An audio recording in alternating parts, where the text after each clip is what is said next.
I don't know about you, but I'm pretty sure that was a Bigfoot. Let me tell you a story.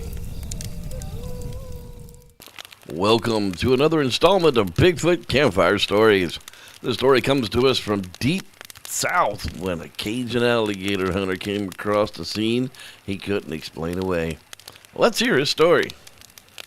Well, Chili and I run an alligator catching business in the swamps of the bayou, and each year we get our share of weird stuff.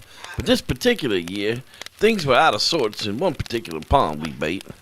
For 2 weeks running now, we get the boat to the lake to go check out our hanging baits, only to find the poles ripped down and the chicken bait ripped off the hook. Now, we hang these baits in shallow water so the gators will rise up and eat them, but 12 lines and each one had the bait taken 2 weeks in a row.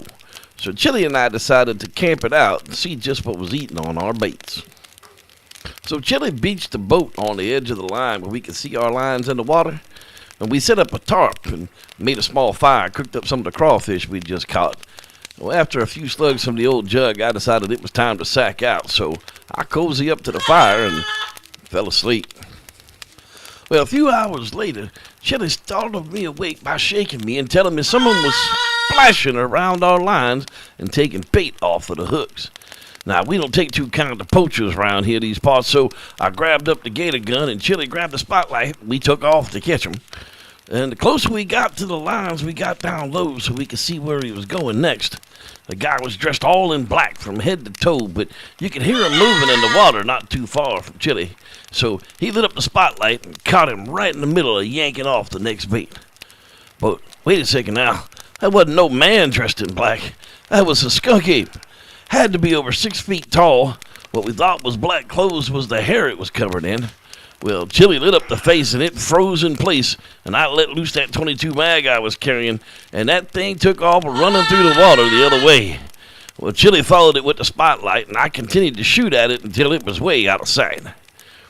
We decided that daylight was going to take a look around, so we went back to our camp, sat by the fire. Throughout the night, we could hear that skunk ape out in the trees making an awful noise. Wooing, woo, whoa! We thought maybe it was wounded, so we agreed to look around the next morning. Well, finally the sun had come up, and we started to look around. Well, we had shot at the beast, but didn't find any blood or hair laying around. Chili had grabbed the backup pistol out of the boat, and we followed the scuff marks where the creature had run into the woods. Chili tracked him back to a bush across from our camp where it sat and watched us in the night, and the tracks led off. No blood or hair or anything. We figured we had missed it, and the noisy night was just its attempt to get us to leave. So that old skunk ape could have that lake. We went ahead and took down all of our bait lines and drove back to the ramp and pulled out of the lake for good. We told a bunch of people the story, but they all say it was just someone messing with us. But I know what the hell it was we saw. Well, these hardened swamp donkeys sure do know their Cajun critters in the woods, and it was definitely a skunk ape to them.